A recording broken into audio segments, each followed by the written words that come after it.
Chismis na Baklita!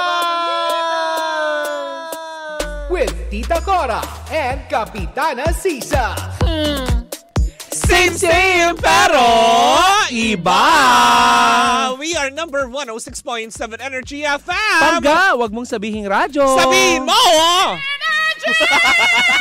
Sino kaaway mo? Walang yaka, nagulat ako. Nakuha yun, nakita yun.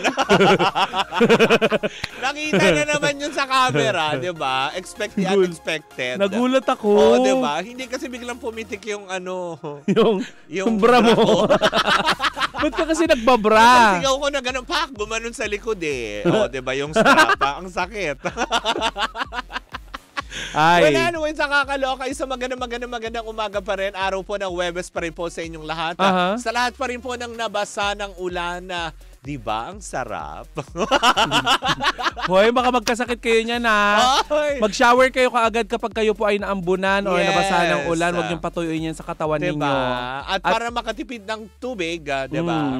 Shower together. Yes.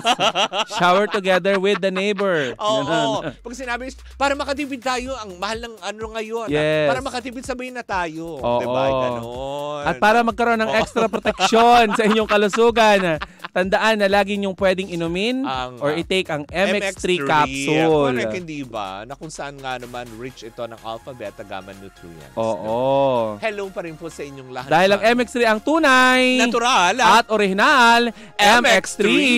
At syempre si Feria. Yes. Diba? Si Kasmot na naman ang lalamove drivers natin, diba? Ayan, mga nakatutok pa rin sa atin. Isang magandang umaga sa inyong lahat. Kasama ba si Jacko? Si Jacko. Just call me. Mahilig ka sa mga Jacko, ano? Si Mo Jacko. Si Jack din. Oo, si diba? Jack XL. Oo, diba? Hi, ay, Jack. nako talaga at naman. At gusto ko din batiin, of course, itong si Chokoy. Chokoy Ganjongko. Oo. Ang numero ng chismosa ng Barangay Little Baguio. Chismoso pa. Oo. Si I Am Cheng. Nanonood sa atin. Sabi niya, hi Tita Cora, napanood ko po yung podcast nyo. Oo. Ang saya-saya. Uy, maraming makapangit salamat. si Kapitana Sisa Wagas. Hoy, grabe naman. Sobra. Huwag mo masyadong personalin. Sakit Huwag mo siya masyadong personalin para hindi masyadong dama. Wow. Huy, Mari, di mo ako pwedeng ganyanin. Hindi maganda ka. Thank you. Diba? Dahil sa ganda na yan, Mare. Wow. Alam mo, feeling ko yung bungo ang kailangan ayusin eh. Kasi yung balat medyo umaayos na. So, paano? Ha? Gusto mo tulungan kita pag sa bones? Babangas-bangasin lang natin yan para bumalik. Oo nga. Pero Mare, speaking of skin, pasalamatan ko lang syempre ang Dermaglow, ayan, aesthetic and medical clinic. Oo. Siyempre ang Beauty Derm. Ang aking Beauty Derm family, especially kay Mami Rhea Tan. Ayan, maraming salamat po. At siyempre batiin ko din naman si Doc Nino Rediel sa walang sawang pagpapaganda sa akin. Thank you so much, Doc Nino. Hindi naman talaga niya pagsasawaan yan. Patingin nga. Grabe, daming gagawin. Ba't mukha akong ibon? parang itik. Ang ganda ko anyways. Hindi. Hindi talaga. Hindi. Baka hindi ka. Hindi, Mare. Ang ibig ko sabihin, may pagmamalaki natin na wala tayong mga pilegis. Oo, wala. Walang chismis. Walang mga bahid ng Wala tayong mga pilegis kasi inaalagaan tayo ng ating mga doktor at ang ating skincare. Diba? Doc Nino Rediel, diba? Hello po sa inyong lahat dyan. Maraming salamat po. Thank you so much. Pero eto na, mukhang may pasasalamatan din yung ichichika mo. Oo, mukhang magpapasalamat, Mare, ang isa sa mga contestant, Mare, ng Eat Bulaga. Ay, wow, bakit? Dahil sa naganap, Mare, kahapon, sa isang Mare, sa isang bahagi ng pera fee, ayan, ng Eat Bulaga, ay Miss Tula, Mare, na nawala sa sa ulirat. Hindi naman ulirat sa sarili, parang ganon. parang na-overwhelm. Oo, sa sobrang saya, sa sobrang galak. Pero parang nawala ka na din sa sarili kasi, di ba, hindi naman din normal na umakto ka ng ganun in national TV. Bakit nawala nga siya sa ulirap? Hindi mare ganito nangyari. Kasi nga dahil sa ulirap na hinawala. Nahilo, ganun. Nawala ng malay. Klaka. Maligalig lang siya. Oo. Naging maligalig bigla. Kasi nga mare, sa isang part nitong Pera-Fee Mare, na kung saan ipinapakita na yung mga magiging premyo. Mare, biglang naglakad-lakad yung contestant na ang pangalan ay Angelito. Na sa ating pananaliksik ay galing ng Cavite. Hindi niya natapos yung laro mare kasi naglakad-lakad siya. Lumapit pa nga siya doon sa isa sa mga isang staff. Ayan, QA bang tawag doon? SQ, si Ann, di ba? SQ Ann. Lumapit siya at inakbayan niya ito. Doon na lumapit, mare, itong si Miles at saka si Mr. Vic Soto. At sinabihan na dito tayo, kuya, dito tayo. Pero mare, alam mo, hinangaan lang netizen yung pagiging alerto at profesional na pagkilos ni Miles at saka ni Mr. Vic Soto. Correct. At kung paano nila hinandle yung sitwasyon. Yes, kasi national TV ito, mare, live, di ba? Alam nila kung paano na i-handle. Pero mare, may ibang mga netizen ang medyo hindi nagustuhan. Medyo lang naman, hindi naman sobra-sobra. Yung narinig sa ere na sinabi ni Senator Tito Soto, may tama yan, may tama. Ganon ang chika. Kaya medyo hindi nagustuhan ng mga netizen. Gayon pa man mare, mas namutawi sa mga netizen mare ang paghanga. Hindi naman siya nanakit, mare. Yung parang basta bigla lang siyang naglakad-lakad. Naglakad-lakad siya, mare. Tapos ng akbay ng akap. Ayan, at saka nakita natin doon, mare, na si Miles talaga, ipinakita niya yung concern niya doon sa In fairness, actually, mas nauna pa nga si Miles, di ba? Mas nauna si Miles kay Vic Soto na lumapit doon sa doon sa contestant. Na, di ba babae ka, na any moment pwede kanyang di ba? Dakmain or what, di ba? So parang, ngayon ini-issue dahil dun sa naka-on yung mic. Naririnig kasi alam mo naman mare, 'di ba kapag mga lives yung mga noontime show, may boomer microphone yan. Correct. So narinig on air yung sinabi ni Senator Tito Sen na may tama yan. Gayon pa man mare, natakpan naman ito ng paghanga ng netizen dito kay Miles at saka kay dahil nga sa mabilisan nilang pag-aksyon na. Pero alam mo mare, since sa pag-uusapan na din sila, maisingit ko lang ito po pag hindi pagkukumpirma, kung hindi ay pagpapatotoo, kasi nga, doon po sa mga naglalabasan na naman na issue regarding sa Itbulaga, mare. Hindi pagkumpirma. So, hindi to confirm. Pagpapasinungaling. Yun ang gusto kong sabihin. Ito'y pagpapasinungaling sa mga kumakalat na balita na kasi may blind item na naman na lumabas. Patungkol na naman dito. Hindi ba matapos-tapos yung balita dito? Na alam mo yun, na isasara sila, na parang tipong ganyan, na nalulugi, na ang TV5, yung mga ganyan. Kaya may blind item kasi lumabas at in-incorporate sa Itbulaga. Kami po dito sa Baklitas, dahil meron din naman tayo nakakausapan ng mga sources na galing naman, mapagkakatiwalaan, na galing mismo sa kanila. Wala pong katotohanan ng mga balita na ang Itbulaga po ay aalis na sa TV5. Yes. Wala pong katotohanan ang balita na sila ay nalulugi. Wala pong katotohanan ng balita na ang TV5 po ay nalulugi at may utang ang Itbulaga sa kanila. Wala pong katotohanan yan. Diba? Sa katunayan nga ay nagbabalak po kami ni Kapitana Sisa na maglaro sa Pera-Fee. Tama, diba? Kaya isa lang nila kami o kaya sa Give Me 5. Diba? Parang mas madali yung Give Me 5, kasi sabi ko, mare, yung Pera-Fee, mamili ka. Kasi diba? Kila Meme o kila sabi niya, ayoko naman kasing kausapin pa yung ex ko. Kasi ako yung tutulong sa... Ayaw mo ba?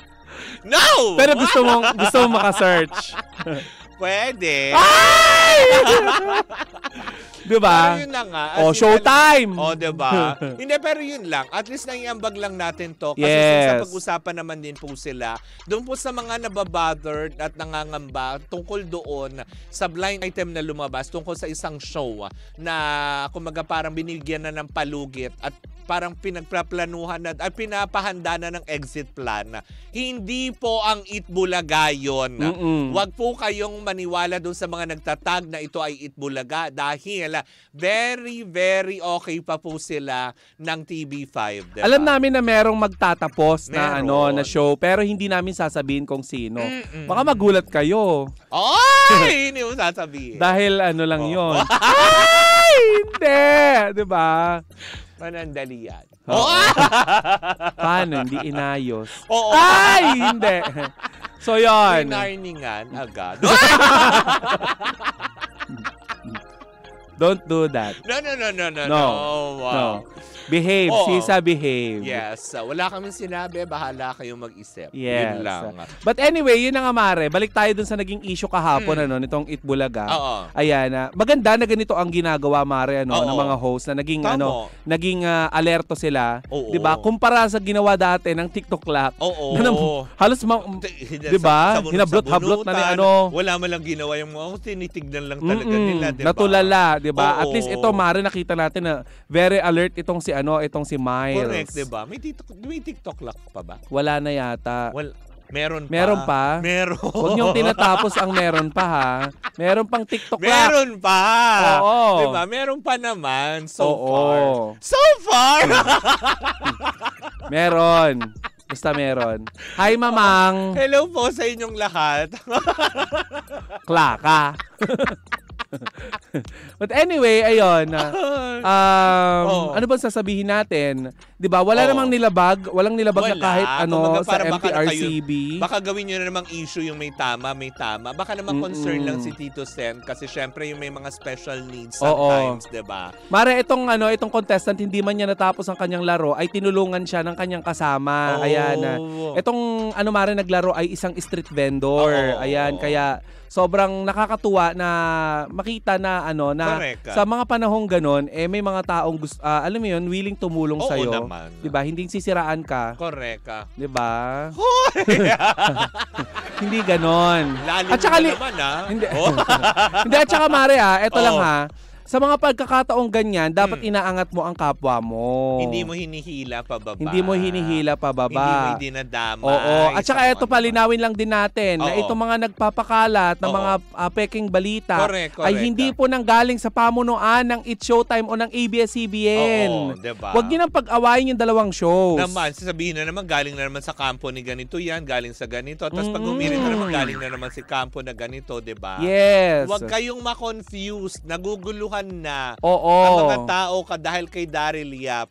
Dahil inilabas niyang picture, hindi na natin alam kung ito ba'y si Goldilocks pa o si Madam Kilay. Basta direct hindi pa ako nagre-rejuve. Marami na nako-confuse direct. Tigilan mo na. Nung nabasa ko talaga, sabi ko talaga, bakla ka. Anong tawa ko sa'yo, diba? Ay nako, direct. Ang tapang mo talaga. But anyways, diba? Well, at least diba nalinawan ang mga ibang mga issue regarding sa Itbulaga. Hayaan naman na natin. Tsaka tigilan na po natin. Kailan pa ba matatapos yan na lagi nyo ipananalangin na matapos at magsara sila? Oo. Diba? Mag-100 years pa yan. Tama, diba? Alam mo, para din daw yung tao, diba? The more daw na pinapanalangin mo na mategi boom boom, lalo na humahaba ang buhay. Di ba nga si Nanay Christy, sabi niya ilang beses na daw siyang pinatay sa social media. Tignan nyo naman. Buhay na buhay. Going strong. Di ba? Diba? Pero hindi namin hinihiling na gabi yung going strong. Hindi, going strong pa din. Parang galing siya sa kahinaan. Hindi, dahil syempre, di ba? Alam naman natin na may mga tao din naman nagpapalakas sa kanya. Yes. Di ba? Supportahan na lang din natin siya. Oo. Di ba? Anyways, so much to that. Bago pa tayo magsabi na kung ano-ano. Muli po ako si Kapitana Sisa. Ang hirap talaga, Mare, kapag ang mga nasasangkot sa mga kontrobersiya ay mga malalapit sa puso mo. Diba? Hirap. Ang hirap ibalita, pero kasi trabaho namin ito eh. Diba? Wala tayong kikilingan, pero doon lang tayo sa patas na pananabunot. Oo, pananamalita. Pamamalita. Walang kinikilingan, walang pinoprotektahan. Serbisyong totoo lamang. At dahil hindi natutulog ang balita, at kami ang inyong taga-perwisyo. At dahil natutulog ang mga taga-magbalita. Kami ang inyong taga-perwisyong totoo. Ako po si Kapitana Sisa. At ako naman pong ni Tita Cora. And we are still same pero iba. Tuloy-tuloy pa rin po ang ating tugtugan. Siyempre dito po lamang yan sa number 106.7 Energy FM. Pangga, wag mong sabihin radyo. Sabihin mo.